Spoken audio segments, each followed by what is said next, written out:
Hey guys, OJ Albina here, bringing you guys a different kind of video today. So, Little Cup Draft is something that I love uploading on this channel, whether it be LC Wi-Fi or LC Evo movies and things like that. And I'm playing in a tournament upcoming. I'm actually captaining in it, called Clash of Kings, run by APA. And one of the formats in the tournament, it's a multiple format tour. One of the formats is Little Cup, and I wanted to kind of make a video because I've had a couple people ask me to do this at this point, whether it be for this tournament or just in the past, explaining like the differences and nuances of Little Cup draft and kind of giving like a crash course for dummies, Little Cup 101 type of video to learn what's good in the metagame, what you should be looking for in your teams and your building, what differences you should expect and things like that. So that it's a little bit more, there's like one set place for Little Cup draft and like knowing what to run and things like that and what's different. So I think this will be a pretty cool video, whether or not you're playing in Clash and you use this as like a rough kind of drawing board to pick your teams, or if you're playing in a Little Cup league yourself or running your own and you want to, make sure you do good and things like that. And while I do think I'm a good Little Cup player on my own, I can't do a video like this alone, so I am joined by my co-commissioner in APA and another great Little Cup player in T-Row Price. Do you want to say hi? Hello YouTube, this is TierPrice667. Thank you so much for introducing me, OJ. I'm glad to be here. Oh yeah, it'll be fun. T-Row's great at Little Cup. We played him last Evo, so we've played him a million times at this point, but actually our next Little Cup video going up, our LC Wi-Fi game, is actually against T-Row, so definitely go check out T-Row in the description below. And yeah, with that being said, we can kind of just jump into it. Now, we kind of have just a bunch of bullet points and short things we want to talk about. We're going to go over things very, very briefly. This isn't hopefully not going to be like an hour-long video. And at first, we're going to talk about top mons. But before we talk about the top mons, we're going to talk about what we have banned this season in Clash of Kings and why. Do you want to talk about Sun and Rufflet? Yeah, so Sun and Rufflet in a 8-mon format that what Clash is versus a 10-mon format that most Little Cup drafts are, is it kind of just congest everything. You can't really draft multiple checks to Sun and Rufflet when you only have 8 mons to draft, so they become very overbearing. They wear out your checks real quick and then just kind of just sweep through the rest of your team like a snap. So it's very easy to like kind of just snowball with Sun and Rufflet to the point where we decided that we needed to ban them for this format specifically. I know Rufflet does get banned a lot more now in Little Cup drafts in general, Sun not so much, but for 8 mons specifically, Sun and Rufflet do become kind of overbearing to the meta. Exactly. So, just so you know, you might see Sun Rufflet in your Little Cup league if you're playing a 10 to 11 mon league or something like that, but here, not going to happen. Alright, so, beyond that though, our top 3 mons, we kind of want to cover them because, at least in my opinion, and in a lot of other people's opinion, these 3 guys here are objectively much better than everything else in this 13-point pool. At least in my opinion. Now, there are great Pokemon in 13, and we'll talk about some of them after this, but this 14-point pool is full of some powerhouses, and I'll go over them briefly. First up, we have Abra, and much like the 2 Ponytas that we have behind us, it hits 19 speed, which is incredibly valuable in Little Cup. You outspeed probably 90% of the metagame, and then speed tie that other 10%, or I guess probably another 90%, and there's like 1% of mons that hit 20 speed, or even less than that. So you're incredibly fast. You're going to control the speed when it comes to non-scarfers or with webs up, which is great.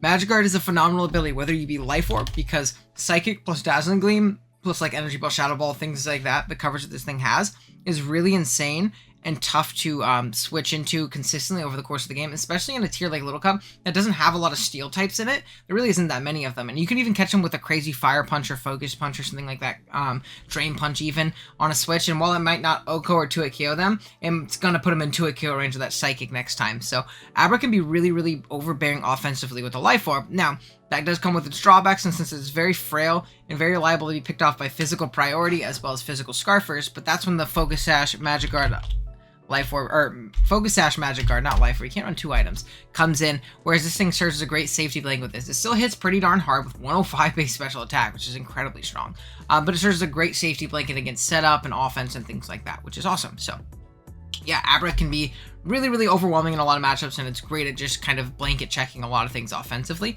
Then we have both ponies. They both kind of play similarly, just with different typings. I prefer regular Ponyta just because I like its defensive typing a little bit better in Little Cup and Fire. It can be really annoying to deal with Flash Fire and Flame Body, which is great. Either Eviolite or Berry Juice can be very annoying to take down if you can keep rocks away especially, but Boots is definitely a great option. I've also seen Life Orb or Weakness Policy sets and things like that alongside Flame Charge to not only do damage but bring yourself up your speed. It also has access to high horsepower and wild charge, which is great coverage on top of Flare Blitz and Morning Sun to keep itself healthy. Quick attack for priority, just a great mon. Will-O-Wisp is a great tool in letting it 1v1 a lot of physical checks, especially if you're Eviolite. So Pony can be phenomenal.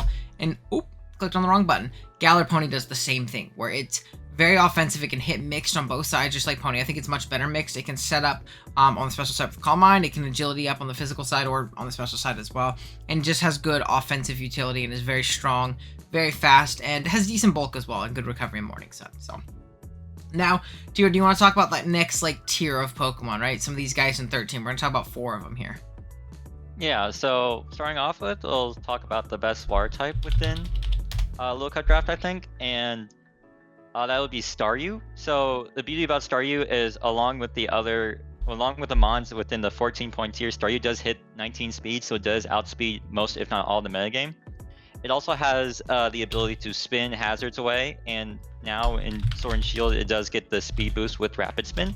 It can also flip turn now with pivoting, so pivoting in Little Cup is very important to kind of keep the offensive momentum on your side. So with that alone, it's great. It has 2 amazing abilities in Natural Cure and Analytic. So with Natural Cure, you can kind of just start sponging Thunder Waves or Will-O-Wisps that are coming towards you. You can kind of just sponge them with Natural Cure and then switch out, and then you're fine. And Analytic, Amon wants to switch out versus Staryu. It's going to get rocked by Staryu's coverage of a Hydro Pump, Thunderbolt, Ice Beam, Energy Ball, Psychic, that sort of thing. It gets Energy Ball, I'm pretty sure. No? No, it doesn't. I think it gets okay, I am very bad at this game, it turns it's out. All okay, good. I apologize. It gets But, Power Gem, that's clean. Yeah, true. And Gleam. So yeah, Staryu just really fast, it's really hard. It can run in many different sets, so its viability just makes it really, really good to use. Next up we'll talk about is Scraggy. So if you've seen my tier list video earlier, shameless plug, but I did have fighting types as one of the best, if not the best, typing in Little Cup, and Scraggy just happens to be one of, if not the best fighting type within Little Cup, I would say. And that's because of not only its amazing dark fighting typing, which is spectacular offensively and works very well defensively, but also because of its access to many different setup options like Dragon Dance or Bulk Up. Dragon Dance especially, boosting the speed is very important. And then its abilities of Moxie and Shedskin and Intimidate. Shedskin gives you more reliable way to set up. Moxie, you kind of just snowball after killing one mon, you start getting attack boost. Next thing you know, it's nothing can switch in anymore, and you just kind of win from there. And Intimidate can work as more like a bulky Scraggy of just handling those offensive mons that scare you otherwise. So it's can be used many different ways. It's very threatening, and honestly, it could just snowball way too much. So yeah. Next we'll talk about is my boy Timber. So Timber used to be the best fighting type within the tier. I think Scraggy and another mon might have caught up with it, but it's still very threatening either way. Having both Guts and Iron Fist is amazing. Guts with you get Burn with Flame Orb, and Burn doesn't really do much within this generation. It's only 6%, so in Little Cup a lot of times it's only 1 HP that you lose from Burn. So it has the health factor of just living forever either way when getting Burn. And then you start boosting, hitting Drain Punches, Ice Punches, Mach Punches. Its coverage is actually kind of insane. Say you have a Fairy type that you think you can check Timber. Nope, you're going to get Poison Jab. The only mons that can probably reliably check Timber is just bulky or poison types. And even then, they don't really want to be worn out by Timber over time, especially since Timber gets knockoff and knockoff stuff such a beautiful that. tool. Yeah, so just Timber kind of just blows through a lot of these mons. So it's very bulky. Unlike Scraggy, it doesn't mind taking on other fighting types as well, that Scraggy could struggle with, due to its dark typing as well. So Timber can work in that direction, and it just works as a more bulkier fighting type. And finally, we'll go into Galarian. So this mon does have a mixed bag of people loving it, people hating it.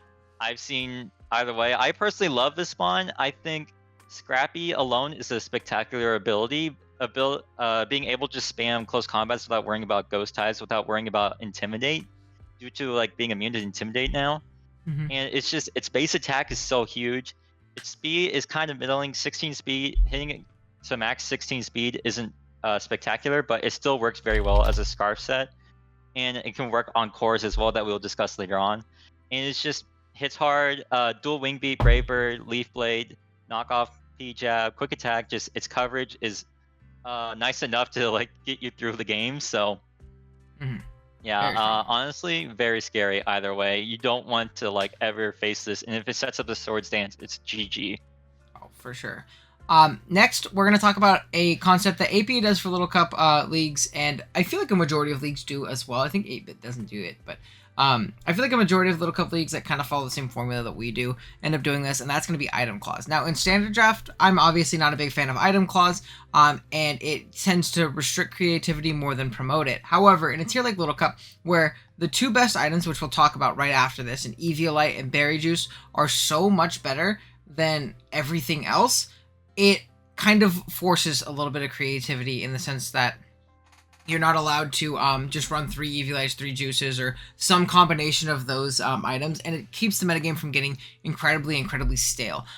So APA does enact an item clause to where you can only have 2 of the same item on a team. So say my team is these 4 guys for some reason, and I want to be Eviolite Timber and Eviolite Farfetch. That means, oops, that's EVMZ.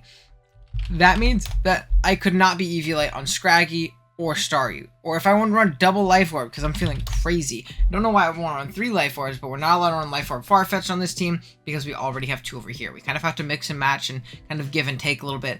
And that kind of, again, forces a little bit more creativity in a metagame where these 2 items, let me put Berry Juice on it now when I say these 2, are far and above better than everything else. But speaking of, do you want to talk about Eviolite and Berry Juice, why they're good, just very briefly?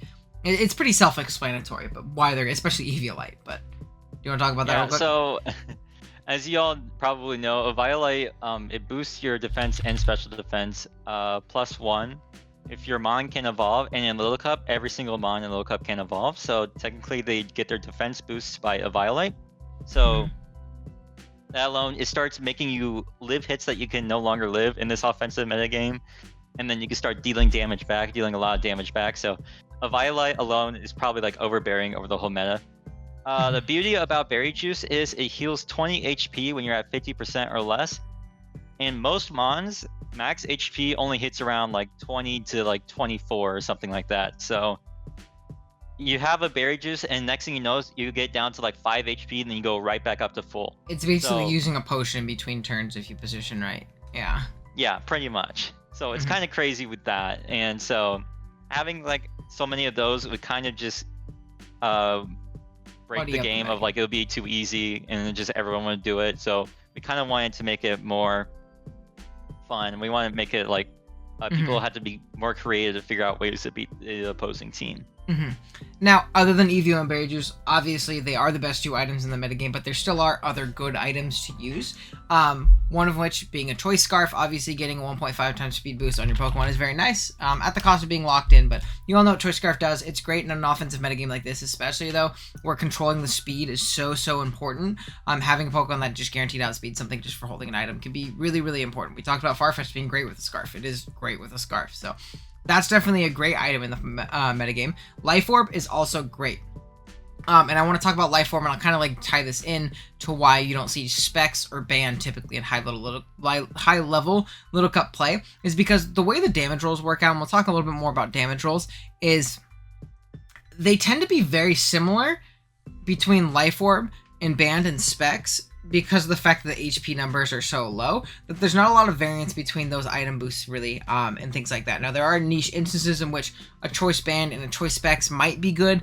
Off the top of my head, we can think of like Bunnelby and like a no normal immunity matchup. That thing with a Band can be very terrifying, especially with Quick Attack and Body Slam, things like that. Rufflet as well if it's allowed, maybe even an Eevee, but typically you're even going to run Life Orb or Silk Scarf on that guy too. So it just, the way the damage rolls work out, Band and Specs usually aren't worth it, where Life Orb will do just as much, maybe 0.1% less, but allow you to switch up your moves, and you can kind of give yourself HP IVs to kind of make it to where your end HP number hits like something like 19. If it ends with 19, you're only taking 1 point of HP damage per turn, just the way it lines up. So something like Meowth typically doesn't run max HP IVs. It typically runs 19, so it's 19 HP. And then if I click Fake Out and take Life Orb, I'm only losing 1 HP opposed to 2. So it just ends up usually working out a little bit better. Other than that, really all you're going to see in Little Cup, you might see some niche crazy items every once in a while, but other than Eevio Juice, Scarf, and Life Orb, you're going to see some Resist Berries often, and you might see a random Oran Berry if a team has 2 Berry Juices already,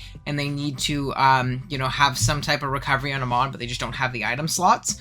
Because of the item clause, you might see an Oran Berry, but really other than that, you're going to see Resist Berries. You're not going to see Citrus Berries or anything that has to do with percentages, because then you're not really getting much out of it when you're so low on HP numbers. So you won't see Citrus Berry in Little Cup. You won't see Leftovers in Little Cup because you're really only getting like 1 or 2 HP back from those things, and typically that's not worth it, especially like Leftovers. So yeah, I figure that's at least pretty self-explanatory and good to note. Next, we're going to talk about some standard offensive cores that you might see in Little Cup leagues that are attainable. Obviously, there's going to be some dumb leagues where you get Ponyta and Rufflet on the same team or something like that. But an overwhelming majority of the time, if everybody around you knows what they're doing, you're not going to get anything broken, but you can get some really solid cores, and we're going to kind of talk about some of those main concepts. Do you want to talk about the first one? We'll bounce between each other. Yeah, okay, so for the first one, we have fighting types plus webs. So in particular, I'd say the fighting types usually anything but Timber. I don't think Timber plus webs really does great because Timber is already super slow. So I don't think like Timber is going to need to be outspeeding so many mons anyways. So I'm talking about more like Scraggy and Galarian Farfetch, where they don't hit the 17 speed tier, which is kind of like, I would say, the base of the gold like standard what a lot of offense. hit. Yeah. Yeah. So they are max hitting 16. So having the web support from a mon that you can get in the second round, maybe like you get Fly on the wheel, or you get Dewpider later on, like second or third round. Having the web support from those mons is spectacular because now they don't have any ways to really outspeed your fighting types. So you can just kind of bear down on them with huge, powerful attacks. Exactly, and especially with how good fighting is in the tier, like offensively, which we'll talk about a little bit more in a little bit. Next up, we have another web score, which honestly, webs in general are really, really solid in the Little Cup tier. We have Pawniard plus webs. The reason Pawniard plus webs is so good is kind of like the fighting argument that Tiro just made, in the sense that you only hit 16 speed, which isn't very fast, so it allows you to outpace a lot of things. But not only that, Pawniard's a great defog punisher, and it typically beats a lot of rapid spinners. So your opponent is going to have a tough time getting away those webs without giving Pawniard a plus 2 boost. And even though it might not be faster anymore, we have access to plus 2 Sucker Punch now and Knock Off, and we didn't even have to Swords Dance. Maybe we get a free Swords Dance on the Switch, and we're plus 4. And because of how frail everything is, everything's dying to a plus 4 Pawniard Sucker Punch, especially if you're like Life Orb or something crazy like that. Like, nothing's living at that point. And you can't Intim Shuffle it because of Defiance. So, Pawniard plus Webs is something that just recently took me to a championship in LC Evo with Pawniard Dewpider. I love this offensive core, alongside other things, obviously, but these guys were great together. And you'll typically see, like, Pawniard Dewpider, but especially Pawniard Cutiefly is another phenomenal core. So, that's a great option. This is kind of a twofer if you want to talk about these two. Yeah, so you don't really see these anymore. This was back when you were allowed to like pick your own teams type of thing. So Pony plus Grookey is something that a lot of people used to spam. We did get that Clash 2 just because that was a draft. People just let us happen, and it hasn't been a core since. People just let it happen. Yeah. Okay. Well, so what Grookey does is sets the Grassy Surge. So the beauty of it is kind of having the Earthquakes spam that would otherwise like kind of handle Ponyta rather well. And Grookey can also handle the rock types and the ground types that Pony's afraid of. Also handle the water types outside of like switching into a Scald, which is kind of no bueno of getting burned. So outside that, Pony plus Grookey kind of just handles each other's checks so very well. And like Pony in Grassy Surge is really hard to handle because you don't just have like a Scarfmon to click Earthquake to kill it. And then Pony has high horsepower, so Pony doesn't really care about clicking its ground move versus your fire types. Exactly. It really ups its defensive viability. Yeah. And then we also have Pony Chinchou, if you want to talk about those two. Yeah. So a little bit more attainable. Pony. Yeah, Chinchou and Ponyta definitely more obtainable. Chinchou usually goes around like round 2, early round 3 type of thing. So you can definitely get a Ponyta plus Chinchou. As discussed earlier, Chinchou really does very well of handling a lot of Ponyta's checks with his dual stab. The only thing it might worry about is trying to handle the Earthquake spammers, but it does handle Ponyta's like maybe my niche struggle with a couple of fire types if it doesn't want to like run high horsepower or whatever. It can handle those.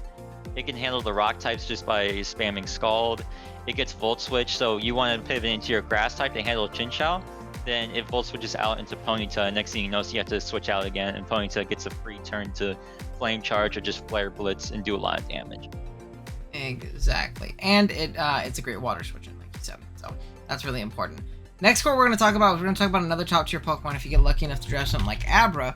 It's going to be Abra plus really any fighting type as long as it's worth its stuff. Now, you're probably not going to get Abra plus Timber, Scraggy, Farfetch, which we talk about, but there's still some great lower tier fighting types, not lower tier, a little bit more obtainable fighting types, I guess is better to say. Now you can go lower tier and get something a little bit lower down here in like the 10 to 7 point range, but a core that in particular with Abra plus fighting I like is Abra plus Pancham. These two work very well together, not only because something like Pancham just demolishes everything that Abra doesn't like in steel types and dark types, and just absolutely bullies through them with Iron Fist, Mold Breaker, Scrappy, all these different things. It's also decently bulky and can switch in on them, and then it can parting shot out and things like that. So really anything that punishes Abra's checks is going to be really good with Abra, obviously. And you know, it's just a good offensive fighting that pairs with it well. You might want to get this plus maybe even a strong ghost type if you can afford one. Maybe like a random Hone Edge or something like that could be really cool on a kind of core like this. But yeah, then we have another cool core and a offensive fighting in Scraggy plus Trubbish. You want to talk about those two? Yeah, so the beauty of what Trubbish does is Trubbish is probably one of, if not the best way to handle fighting types within the tier.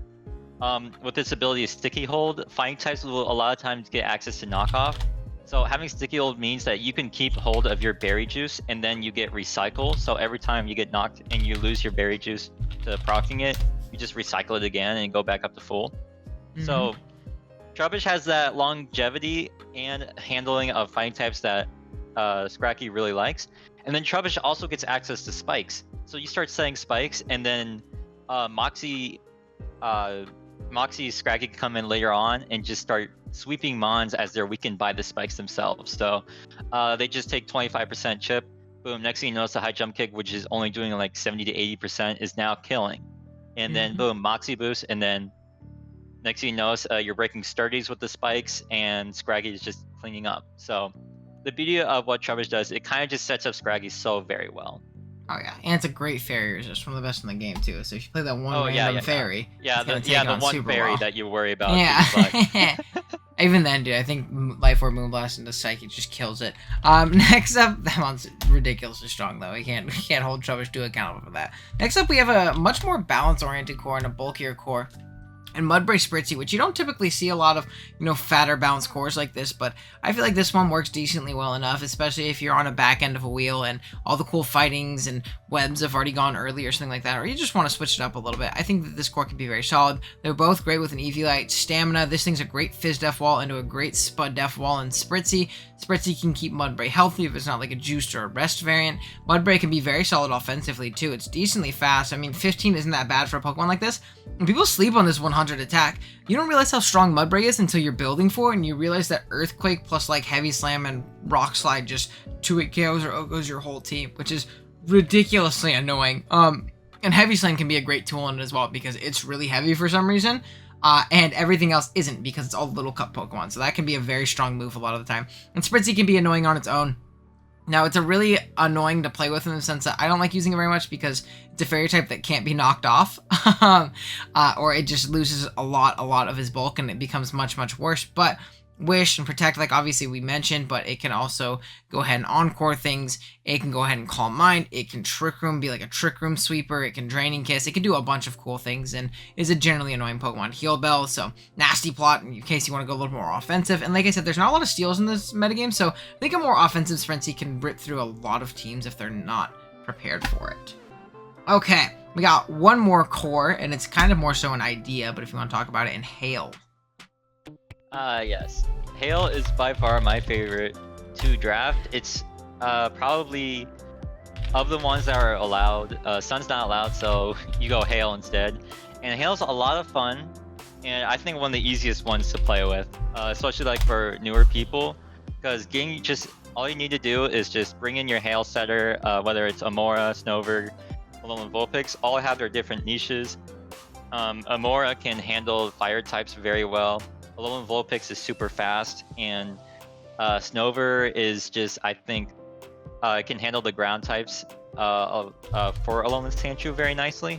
So And waters. all have their different niches. I think Snover overall probably has the best niche to work with Alolan Sandshrew, but you can also run Alolan Vulpix a lot nicer on its own as well. So they're like each have their Vulpix own gets niches. Veiled too, which is clutch. Yeah, all of them get Veil, so you get both Reflect and Light Screen up, and then you pivot into your Alolan Sandshrew somehow. And Alolan Sandshrew just, it gets SD and Rapid Spin, and just there aren't much that really want to take it on outside of like maybe some fighting types. Like it gets Earthquake as well, knockoff. It's just, its coverage is spectacular on just breaking through. And it's got great natural bulk too. It finds an opportunity Yeah. to SD up. It's really tough to deal with. I hate building for this Pokemon. It drives me insane. If I don't have Mach Punch somewhere, you're screwed. So it's yeah, not pretty fun. much. Like the only thing it's really worried about is just Mach or Vacuum Wave. I would say Vacuum Wave Morehand, because you can actually EV it correctly to live a Mach Punch if you're behind screens. So I would say be more worried about Vacuum Wave with this thing. That's true. So yeah, really, really strong Mon. A lot of really fun cores. Now, obviously, there's plenty of other things that you can do. I love Mons like Score Bunny. Meowth is a really fun round 2 Mon. I like Carvana a lot. I think we'll see a lot of Carvana usage this tour, personally. I think it's been really picking up steam and popularity lately.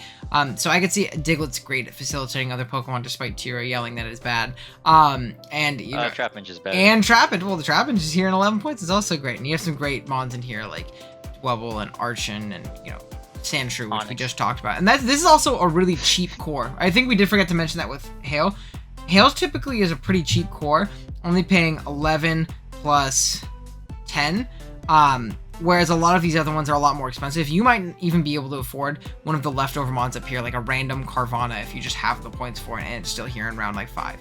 So you can also probably take Hail like in round 2 or round 3 even. So you could take your like good round 1 Mon and just grab Alolan Sandshrew next. Oh, for sure. No, I think it's a really cool playstyle. Now, next up, we're going to talk about some more concepts and things like that with Little Cup. This will roll through a little bit faster. We should probably be done with this in the next 5 minutes. I'm going to talk about LC rolls, really. It's kind of an infamous thing with LC, in the sense that a lot of the damage rolls tend to be really wonky looking, and you'll see it does like 50% to 75, and you're like, what? That's not a roll. Those are just like, it seems like those are 2 different moves. The reason that they look so varied is because percentages become a little wonky when our HP number is like 21. Because 3 HP isn't, you know, 1% anymore. It's like 15% or whatever it is. So it gets a little wonky and out of whack when you start kind of playing with the percentages. So it looks a little bit different and things like that. Now, because of the low HP numbers and the lower bulk, we're going to see a lot more damage output from a lot of these monsters. That's why we see a much more offensive metagame and things like that. And that's why we see a lot more multi-hit moves as well. Moves like Triple Axle and Rock Blast and Icicle Spear if it's an ice type. And is there another multi-hit move that Tail Slap? Even Fury Swipes, like an A-Palm. Bullet Seed, yeah. So there's a ton of multi-hit moves that see a lot of viability in Little Cup because of the variance in those rolls. It might do, like, let's say like Bullet Seed has damage rolls and they go 2, 2, 2, 2, 3, 3, 3, 5.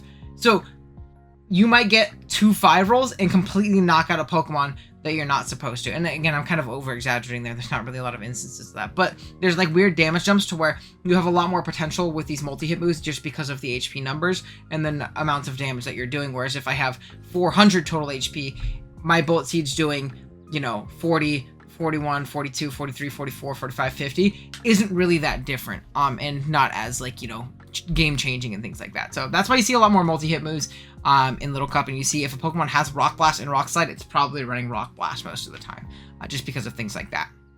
Do you want to talk about pivoting really quick and the importance of offensive positioning in Little Cup?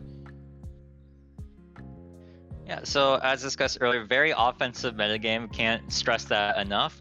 So what you're not really trying to defensively outlast your opponent, you're trying to just beat them before they beat you. And a big way of doing that is just pivoting, like offensively pivoting to get yourself in a good position at all times. You can stuff that works like U-turn, volt switch, flip turn, those sort of things. Dry baton pass can work sometimes, very iffy, but they can do it. And like also volt switch plus U-turn plus flip turn, you're doing a lot of damage to the other mon as well. So it's just you're adding a lot of damage, and then you're pivoting out, getting to the mon that checks the switch out better. So you're kind of just like offensively keeping yourself ahead at all points. Oh, for sure. So next up, a big concept in Little Cup is priority. And look, I have one on the screen that learns our priority move in Ice Shard. You see a lot more priority in Little Cup because, again, can't stress enough, it's a much more offensive metagame. Everything takes so much damage, and everything is strong. It's weird. Weak and passive Pokemon stat-wise and things that like have fully evolved Pokemon that are just like ridiculously weak. In Little Cup, you could put a Life Orb on anything, and it's probably going to do a lot of damage if it has the right coverage in the matchup. Because of that, priority is a really, really clutch tool because Little Cup is all about speed control and offensive positioning. And say I can't outspeed a Pokemon, but I can pick it off with a strong Ice Shard, I'm in a good position. A Mach Punch, a Fake Out, a Bullet Punch. So you see a lot more of these things because they're going to do more damage. You're going to pick off weakened threats, and you're going to break really important sturdies that are going to be on your opponent's team, as sturdy juice mons are very common in the format as well, but we'll talk about that in a second. So priority is a really, really clutch and important part of Little Cup. Do you want to talk about the different cores that you'll see in Little Cup opposed to Standard, and why you don't see typical type cores that you see in like Standard Draft? Yeah, so like as discussed earlier about like the mons, you see like fighting types are very, very good in Little Cup compared to like Standard, and dark types as well, just because stab knockoff, stab foul play, even stab foul play kind of just blows through a lot of mons. And flying types very good, just spamming Brave Birds. And then you have like the defensive cores, like you have a lot more rock types getting drafted because there aren't really many steels or fairies to be drafted. You can probably see like maybe 2 or 3 fairy types in the meta I could really see drafted: Spritzy, Cutiefly, and Snubble. And even then, Cutiefly is not really a fairy type. That shit's just a strong Pokemon that sets up webs and is fast. Yeah, and I don't really see Spritzy drafted that often anyways. Yeah, no, for sure. So like you're really not drafting that many fairy types. There are a little bit more steel types that can be drafted, but even then, like the steel types that are being drafted, like Magnemite, aren't exactly defensive. They're more offensive oriented. So they still kind of like the defensive cores that you're drafting are usually going to be like water types and rock types specifically. Water types to like handle like opposing water types, fire types that are really good offensively, beat up the ground types, like hit the ground types first or whatever. And then you have the rock types that are mainly there to check the flying types Brave Bird spam, because Brave Bird spam is amazing in Little Cup. The aforementioned fact that there aren't that many steel types to check it.